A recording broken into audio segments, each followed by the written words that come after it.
Hello students, welcome back to Resolution Study Point. Today we are going to discuss the second part of amino acid, peptide and proteins, and today's topic is peptides. Previous lecture में हमने discuss किया था कि जो आपका amino acid होता है उसके किस टाइप से हम उसको क्लासिफाई करते हैं, कैसे हम उसका नोमेनक्लेचर कर सकते हैं, ये सब हमने डिस्कस कर लिया था। हमने प्रिपरेशन भी डिस्कस की थी कि अमीनो एसिड को हम सिंथेसाइज किस टाइप से करते हैं। ठीक है, आज हम क्या डिस्कस करने वाले हैं? आज हम डिस्कस करने वाले हैं कि जो आपका पेप्टाइड्स होते हैं इनका सिंथेसिस हम किस टाइप से करेंगे, पेप्टाइड्स के क्या रोल होंगे, ये सब हम यहाँ पर डिस्कस करने वाले हैं। Okay, so peptides are substituted amides.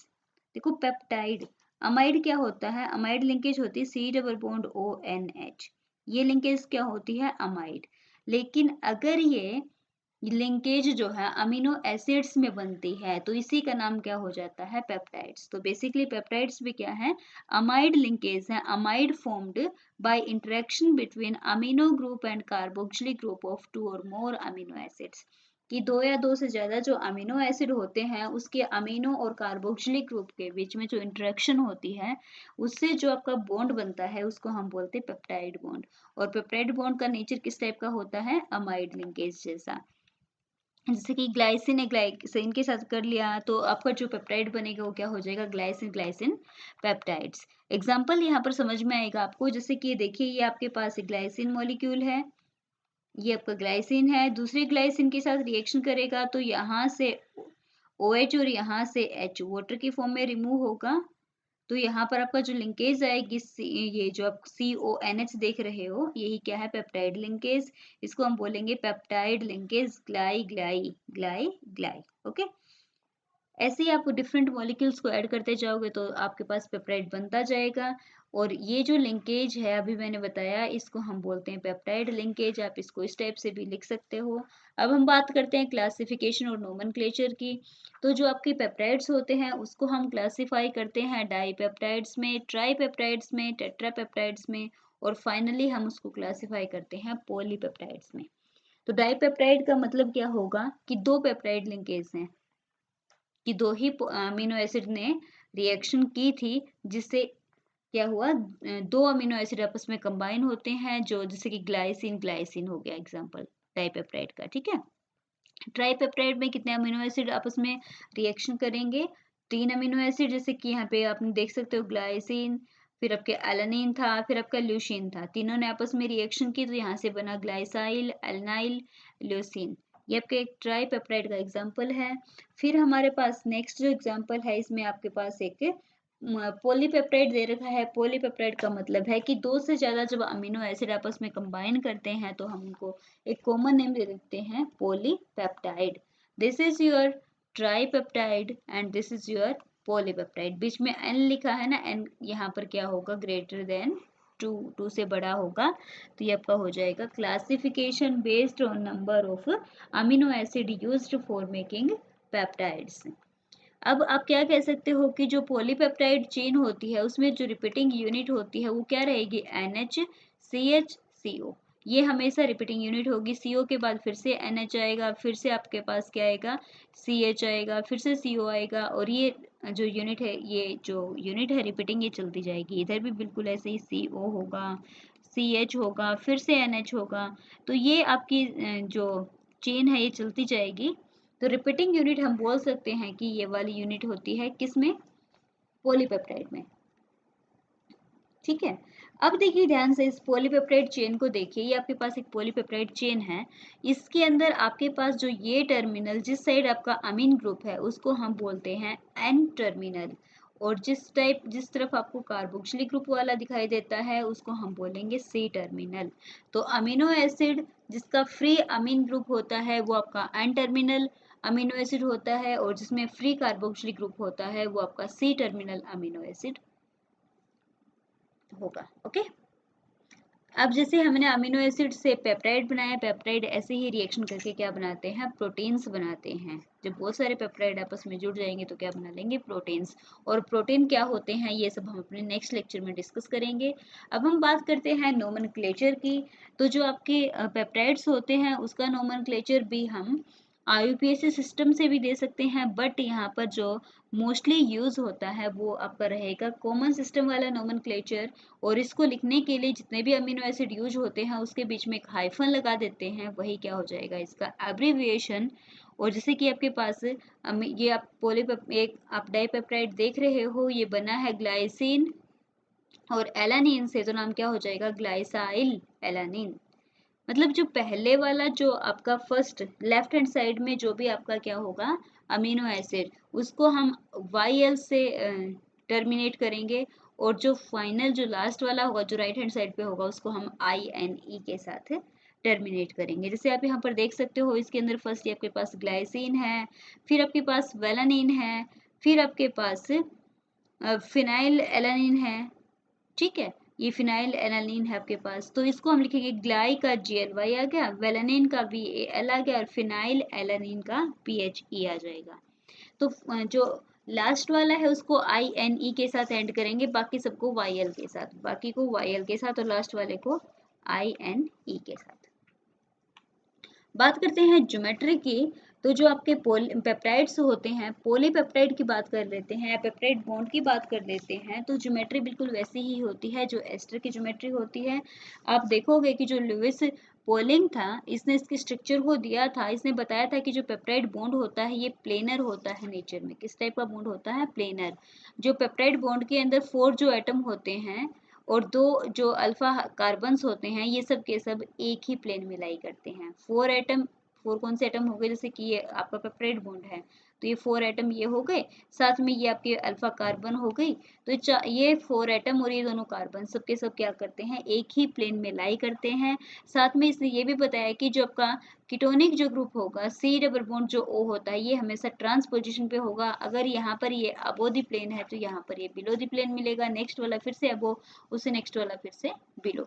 तो ये है कि जो आपका कंपाउंड है ये इसके अंदर कार्बोनिल जो ग्रुप है वो हमेशा ट्रांस पोजीशन में होगा। साथ में जब आप इसमें कार्बन नाइट्रोजन बॉन्ड लेंथ को फाइंड आउट करोगे वो आपको मिलेगी 1.32 एंगस्ट्रॉम या फिर 132 पिकोमीटर, जो इस बात को इंडिकेट करता है कि carbon nitrogen bond complete double bond नहीं है बल्कि क्या है, पार्शियल डबल बॉन्ड है। कंप्लीट डबल बॉन्ड नहीं बल्कि क्या है, पार्शियल डबल बॉन्ड है। ठीक है, तो ये थी ज्योमेट्री ऑफ अमीनो एसिड। अब आप देख सकते हो कि कंप्लीट डबल बॉन्ड क्यों नहीं था, क्योंकि यहाँ पर आप देखोगे कि जो नाइट्रोजन का लोन पेयर है इसलिए कार्बन नाइट्रोजन के बीच में डबल बॉन्ड बना सकता है और कार्बन ऑक्सीजन बॉन्ड को मूव करवा सकता है ऑक्सीजन के पास। तो यहाँ पर ये 2 रेजोनेटिंग स्ट्रक्चर आपको देखने को मिलती हैं, जिसकी वजह से कार्बन नाइट्रोजन ना तो सिंगल बॉन्ड है और ना ही डबल बॉन्ड है, बल्कि क्या है, पार्शियल डबल बॉन्ड कैरेक्टर का है कार्बन नाइट्रोजन बॉन्ड में।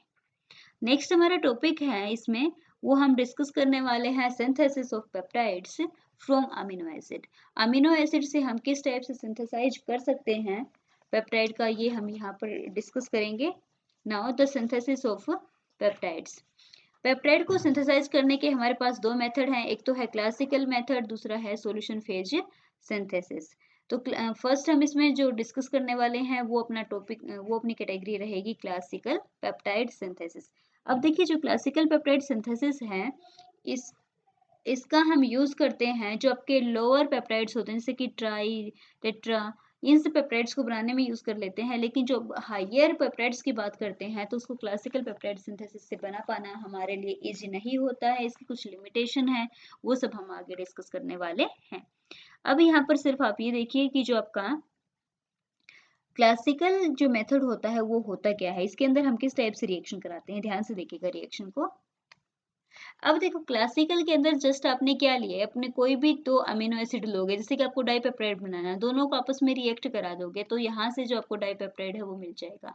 लेकिन आपको पता है कि डाइपेप्टाइड ऐसे ही थोड़ी ना आपको मिल जाएगा। तो आपके पास 2 अमीनो एसिड हैं, दोनों का एक अन टर्मिनल है, एक सी टर्मिनल है।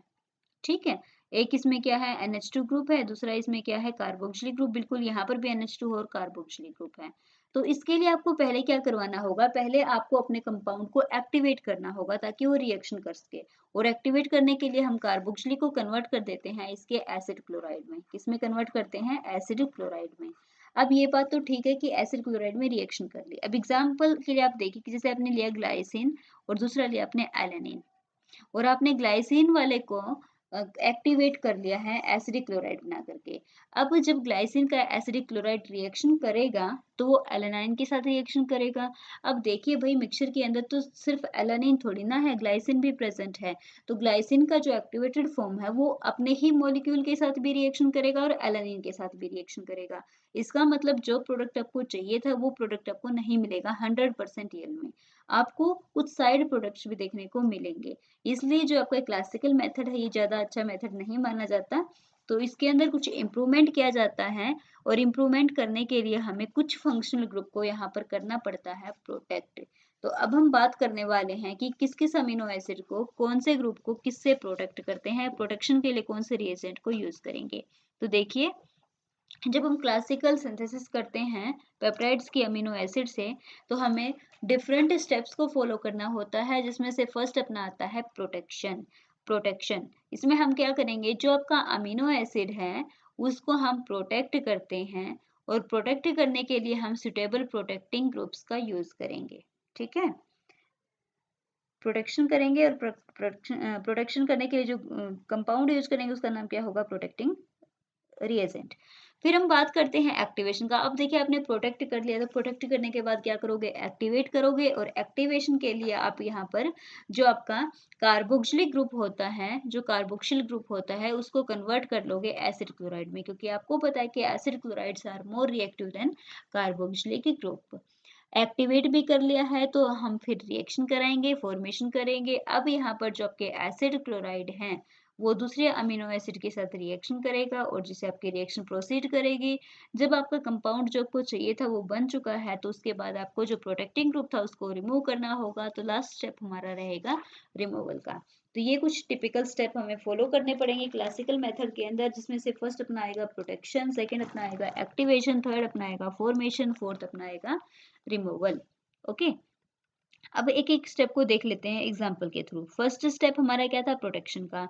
तो यहाँ पर जो आपका ये कंपाउंड है इसको हम प्रोटेक्ट करेंगे और प्रोटेक्शन के लिए हम यहाँ पर जो कंपाउंड यूज करते हैं वो आपका हो जाएगा बेंजाइलोक्सी कार्बोनिल क्लोराइड, बेंजाइलोक्सी कार्बोनिल क्लोराइड। इसका प्रोटेक्शन करने किसका कर रहे हैं हम, यहाँ पर ग्लाइसिन का। तो यहाँ पर इसने क्या किया कि जो आपका ये जो एन टर्मिनल था इसको कर दिया है प्रोटेक्ट। इसको हम शॉर्ट फॉर्म में BOC भी बोलते हैं, बोक भी बोलते हैं। ठीक है, तो जब भी मैं बोक का यूज करूं, बोक वर्ड बोलूं, उसका मतलब क्या होगा, benzyl oxy carbonyl chloride, benzyl oxy carbonyl chloride. तो यहाँ पर आप देख सकते हो कि जो नाइट्रोजन था उसने बॉन्ड बना लिया है इस कार्बन के साथ। तो इसका मतलब नाइट्रोजन फ्री नहीं है केमिकल रिएक्शन में पार्टिसिपेट करने के लिए। अब केवल आपका कार्बोक्सिलिक ग्रुप है जो रिएक्शन में पार्टिसिपेट करेगा। अगले स्टेप में हम जो यहाँ पर एक कार्बोक्सिलिक ग्रुप बना है इसको कर देंगे प्रोटेक्ट, उसको करेंगे सॉरी एक्टिवेट। और एक्टिवेट करने के लिए हम क्या बनाएंगे, इसका एसिड क्लोराइड। और एसिड क्लोराइड बनाने के लिए हम यहाँ पर यूज करेंगे थायनिल क्लोराइड का, जिससे ये कंपाउंड आपका एसिटाइल क्लोराइड में कन्वर्ट हो जाएगा। अब जो आपके पास ये एसिड क्लोराइड आया है ये पेप्टाइड लिंकेज बनाएगा, दूसरे मॉलिक्यूल के साथ रिएक्शन करेगा, H और Cl यहाँ से रिमूव होगा जिससे फॉर्मेशन होगी इस पेप्टाइड की। अब आपको ये पेप्टाइड तो मिल गया है, लेकिन यहाँ पर एक एक्स्ट्रा कंपाउंड जुड़ा हुआ है जो कि आपका ये वाला है जिसको हम बोलते हैं बोक। अब हमें क्या करना होगा, इस बोक को रिमूव करना होगा। तो इस बोक को रिमूव करने के लिए हम करेंगे रिमूवल ऑफ प्रोटेक्टिंग ग्रुप। और इसके लिए आप सिर्फ यूज कर लोगे हाइड्रोजन प्लेडियम का मिक्सचर, जिससे जो आपका ये वाला बोक वाला जो पार्ट था ये यहाँ से रिमूव हो जाएगा। आपका जो रिक्वायर्ड अमीनो एसिड है जैसे ग्लाइसाइल एलानाइन ये आपको मिल जाएगा। ठीक है, तो ये हमारे कुछ स्टेप्स थे, इसको हम डिस्कस किया है। अब हम बात करते हैं कि पेप्टाइड सिंथेसिस के लिए कौन कौन से प्रोटेक्टिंग ग्रुप हम यहाँ पर यूज करते हैं। फर्स्ट हम बात, क्योंकि हमारे जो अमीनो एसिड है उसमें दो ग्रुप है, एक तो कौन सा है अमीनो ग्रुप और दूसरा क्या है कार्बोक्सिलिक ग्रुप। तो हमें यहाँ पर दोनों टाइप के जो प्रोटेक्टिंग ग्रुप है उनको डिस्कस करना होगा। अमीन को प्रोटेक्ट करने वाले भी, साथ में कार्बोक्सिलिक को प्रोटेक्ट करने वाले भी। फर्स्ट हम डिस्कस करते हैं अमीन ग्रुप को प्रोटेक्ट करने वाले। तो अमीनो को प्रोटेक्ट करने के लिए हम यूज करते हैं बोक का, ये हम ऑलरेडी डिस्कस कर चुके हैं। बेंजाइल ऑक्सी कार्बोनिल क्लोराइड, ये इसकी स्ट्रक्चर है, आपको हमेशा याद रखना होगा ये क्या है। ठीक है, इसकी स्ट्रक्चर इसको बनाएंगे कैसे, बेंजाइल अल्कोहल की आप रिएक्शन कर लोगे कार्बोनिल क्लोराइड के साथ तो यहाँ पर आपको बोक मिल जाएगा। नेक्स्ट आप सॉरी ये बोक अलग, ये इसको जेड से सिंबल से रिप्रेजेंट करता है, इसको किससे करता है, जेड से। बोक किसने दूसरे को नाम दिया है तो आप आपके अकॉर्डिंग जो बुक में है उसी को ही बोक बोल देना, ठीक है। Di tertiary butyl di carbonate, di tertiary butyl di carbonate, और इस रिएजेंट को ये बोलता है बोक। आईयूपीएसी नोमेनक्लेचर में इसको क्या एब्रिविएशन दिया है, बोक। और बेंजोइल कार्बोनिल क्लोराइड को क्या दिया था, जेड, और ये क्या है आपका, बोक है। ठीक है, स्ट्रक्चर इसकी याद रखनी है। इसका हम यूज करते हैं एन जो आपका टर्मिनल होता है उसको प्रोटेक्ट करने के लिए। अब हम बात करते हैं कि जो आपका कार्बोक्सिलिक ग्रुप है इसको प्रोटेक्ट करने के लिए हम किस किस का यूज करेंगे। तो कार्बोक्सिलिक को प्रोटेक्ट करने के लिए हम यहाँ पर यूज कर सकते हैं कार्बोक्सिल का, क्या क्या बना सकते हैं भाई, कार्बोक्सिल का तो हम कन्वर्ट कर सकते हैं, बहुत सारे कंपाउंड होते हैं हमारे पास से, चाहे हम उसका ethyl methyl ethyl methyl benzyl ester में कन्वर्ट कर देंगे, सिंपल सी बात है। कार्बोक्सिलिक को प्रोटेक्ट करने के लिए उसको एस्टर में कन्वर्ट करेंगे, और एस्टर में कन्वर्ट आप चाहे मिथाइल में करो, इथाइल में करो, बेंजाइल में करो, कोई फर्क नहीं पड़ेगा। ठीक है, तो ये हमारा था classical method of formation of peptides. अब हम बात करते हैं कि जो आपका क्लासिकल मेथड है, क्लासिकल मेथड जो है पेप्टाइड सिंथेसिस का, इसकी क्या क्या लिमिटेशन है। अब देखिए इसकी लिमिटेशन की अगर आप बात करो तो आप क्या कह सकते हो कि जो आपका ये मेथड है जिसमें हम डिस्कस करते हैं कि जो आपका कंपाउंड है उसको हम सिंथेसाइज करते हैं जस्ट मिक्सचर से, जो भी आपके दो अमीनो एसिड हैं उसको मिला करके आप उसी से आप बना लेते हो। हाँ, हमने ये तो देख लिया है कि जो आपके प्रोटेक्टिंग ग्रुप हैं उनकी हेल्प से हम जो साइड प्रोडक्ट हैं उनकी अमाउंट को थोड़ा बहुत कम कर सकते हैं, लेकिन जो ये आपका क्लासिकल मेथड था ये सिर्फ जो आपके लोअर पेप्टाइड्स होते हैं जैसे कि आपका डाई या ट्राई तक ही ये अच्छे रिजल्ट आपको देगा, लेकिन अगर आप हायर पॉलीपेप्टाइड्स बनाने लग जाओगे तो यील्ड आपको बहुत ज़्यादा कम मिलेगी। इसलिए जो आपका क्लासिकल पेप्टाइड सिंथेसिस मेथड है ज़्यादा यूजफुल नहीं है। अब अगर ये मेथड ज़्यादा यूजफुल नहीं है तो हमें कोई ना कोई इसका अल्टरनेट ढूंढना होगा, और वो अल्टरनेट है solid phase peptide synthesis, solid phase peptide synthesis. तो अब हम बात करते हैं कि ये सॉलिड फेज पेप्टाइड सिंथेसिस होता क्या है। तो देखिए सॉलिड फेज पेप्टाइड सिंथेसिस का मतलब है, जो ये सॉलिड फेज पेप्टाइड सिंथेसिस था ये आरबीएम नाम का एक साइंटिस्ट था जिसने इसको ये दिया था। इसके अंदर हम सॉलिड फेज पेप्टाइड सिंथेसिस करते हैं। इसका मतलब ये है कि जिस भी पेप्टाइड को आपको सिंथेसाइज करना है उसको सिंथेसिस को हम एक सरफेस के ऊपर करवाते हैं, वो सरफेस एक इनसोल्यूबल सॉलिड का होता है जिसको हम सॉलिड स्पॉट बोल देते हैं। देखिए सॉलिड के नाम से आएगा सॉलिड स्पॉट। तो जो आपका इस मेथड के अंदर हम सिंथेसाइज करेंगे अमीनो एसिड को, पेप्टाइड्स को, वो एक सॉलिड स्पोर्ट के सरफेस के ऊपर होगा। और सॉलिड स्पोर्ट के लिए हम यहाँ पर यूज करेंगे पॉलीमर का, जो कि रिएक्शन केमिकली इनर्ट होता है। और वो कौन सा पॉलीमर हम यहाँ पर यूज करने वाले हैं, स्टायरीन का, जो क्रॉस लिंकिंग फॉर्म में प्रेजेंट होगा, जिसके अंदर 2% डाइविनाइल बेंजीन होती है, 5% बेंजीन रिंग्स होती हैं, जिसके अंदर क्लोरोमिथाइल सब्स्टिट्यूएंट प्रेजेंट होते हैं। ठीक है, ये हमने डिस्कस कर लिया है यहाँ पर कि सॉलिड स्पोर्ट का यूज करेंगे। सॉलिड स्पोर्ट में हम स्टायरीन का यूज करते हैं, ये हमने यहाँ पर डिस्कस किया है। अब हम बात करते हैं कि जो आपका सॉलिड फेज सिंथेसिस है ये डिफरेंट डिफरेंट स्टेप्स को फॉलो करता है, और इन सब स्टेप्स को हमें यहाँ पर डिस्कस करना है। तो इसका जो फर्स्ट स्टेप है वो फर्स्ट स्टेप यहाँ पर आप देख सकते हो। ये आपका फर्स्ट स्टेप के अंदर जो आपका अमीनो ग्रुप है उसको हम करेंगे प्रोटेक्ट, और प्रोटेक्शन के लिए यूज करेंगे बोक का। अब बोक की क्या स्ट्रक्चर है ये हमने लास्ट वाला जो पेज था उसके ऊपर डिस्कस कर ही लिया था। तो फर्स्टली आपको जो भी आपका अमीनो एसिड है उसके अमीन ग्रुप को क्या कर देंगे, बोक से प्रोटेक्ट। अब जो बोक से प्रोटेक्ट अमीन ग्रुप है उसकी हम सॉलिड जो सपोर्ट था, सॉलिड जो स्पोर्ट था इसके साथ हम इसकी रिएक्शन करेंगे, और सॉलिड स्पोर्ट से रिएक्शन करने के बाद ये जो सॉलिड स्पोर्ट है ये यहाँ पर H और Cl की फॉर्म में रिमूव करके इसके साथ बॉन्डिंग कर लेगा। मीन्स जो आपका अमीनो एसिड है ये सॉलिड स्पोर्ट जो है उसके सरफेस के ऊपर क्या हो चुका है, एडजॉर्ब हो गया है, यहाँ पर इसने रिएक्शन इसके साथ कर ली है। ठीक है, अब जो ये एस्टर लिंकेज यहाँ पर आप देख सकते हो, ये आपकी जो एस्टर लिंकेज है ये वाली, इस एस्टर लिंकेज की फॉर्मेशन हो चुकी है। अब जो एक्स्ट्रा रिएजेंट होगा उसको हम क्या कर देंगे, वॉश ऑफ कर देंगे। ठीक है, तो फर्स्ट स्टेप में हमने क्या किया, आपका जो अमीनो एसिड था उसको प्रोटेक्ट कर लिया था। जो प्रोटेक्टेड अमीनो एसिड है उसकी सॉलिड स्पॉट के साथ रिएक्शन करा दी, जिससे आपको एक एस्टर लिंकेज वाला कंपाउंड मिला है। ठीक है, अब नेक्स्ट स्टेप में क्या करेंगे, जो बोक प्रोटेक्टिंग ग्रुप था उसको हम रिमूव करेंगे। और बोक को रिमूव करने के लिए हमारे पास सबसे बेस्ट मेथड होता है कि आप पर एसिड का यूज कर लीजिए। पर एसिड में भी आप यूज करते हो ट्राईफ्लोरो एसिटिक एसिड, पर एसिटिक एसिड का। जो आपके पास ट्राईफ्लोरो एसिटिक एसिड है आप इसका भी यूज कर सकते हो। अब जब हम इसका ट्राईफ्लोरो एसिटिक एसिड से रिएक्शन कराएंगे तो जो बोक और नाइट्रोजन के बीच में बॉन्ड है ब्रेक करेगा और कंपाउंड आपका जो अमीन में कन्वर्ट हो जाएगा। अब आपको फिर से जो आपका बोक जो कंपाउंड है उसको फिर से रिएक्शन कराएंगे दूसरे मॉलिक्यूल के साथ।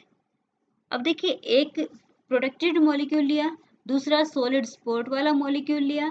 अब यहाँ पर रिएक्शन करने के लिए सिर्फ हमारे पास दो ही केस पॉसिबल हैं, और तो कोई रिएक्शन करेगा नहीं, सिर्फ हमारा कार्बोक्सिलिक एसिड और अमीन ग्रुप यहाँ पर रिएक्शन करेंगे, जिससे इनके बीच में क्या बन जाएगा, एक पेप्टाइड लिंकेज। ये सब करने का रीजन आपको पता चल गया होगा यहाँ पर, क्योंकि पॉलीमर का यहाँ पर यूज किया है इसको सी से प्रोटेक्ट करने के लिए, और इस बुक का यूज किया है इसके एन टर्मिनल को प्रोटेक्ट करने के लिए। इसका जो कार्बोक्सिलिक का जो सी फ्री है और इसका एन टर्मिनल फ्री है, दोनों आपस में रिएक्शन करेंगे और यहाँ पर फॉर्मेशन होगी एक पेप्टाइड लिंकेज की। अब जो पेप्टाइड लिंकेज बना है उसके अंदर बोक को रिमूव करेंगे। बोक को रिमूव करने के लिए अगेन ट्राईफ्लोरो एसिटिक एसिड का हम यूज कर सकते हैं। और जो स्टेप नंबर 5 होगा उसके अंदर जो हमारी पॉलीमर जो लिंकेज थी, जो ये आप देख सकते हो पॉलीमर जो लिंकेज है, इसको हटाना होगा। और इसको हटाने के लिए हम क्या करेंगे भाई, इसकी HF से रिएक्शन करा देंगे, जिससे ये कंपाउंड यहाँ से निकल जाएगा। आप देख सकते हो ये आपके पास एक पॉलीपेप्टाइड जो कंपाउंड है ये बिल्कुल बन करके तैयार हो गया है। तो ये हमारा मेथड था पेप्टाइड के सिंथेसिस का, जिसका नाम हमने क्या दिया था, सॉलिड फेज सिंथेसिस। नेक्स्ट जो हमारा लेक्चर होगा उसमें हम डिस्कस करेंगे प्रोटीन्स के बारे में, कि प्रोटीन होते क्या हैं, कैसे प्रोटीन्स को सिंथेसाइज करते हैं, क्या क्या प्रोटीन्स के जो टर्मिनल्स होते हैं उसको डिटरमाइन करने के मेथड हैं, और साथ में जो प्रोटीन है उसकी स्ट्रक्चर किस टाइप से एग्जिस्ट करती है, ये सब हम इसके प्रोटीन वाले पार्ट में डिस्कस करने वाले हैं। ओके।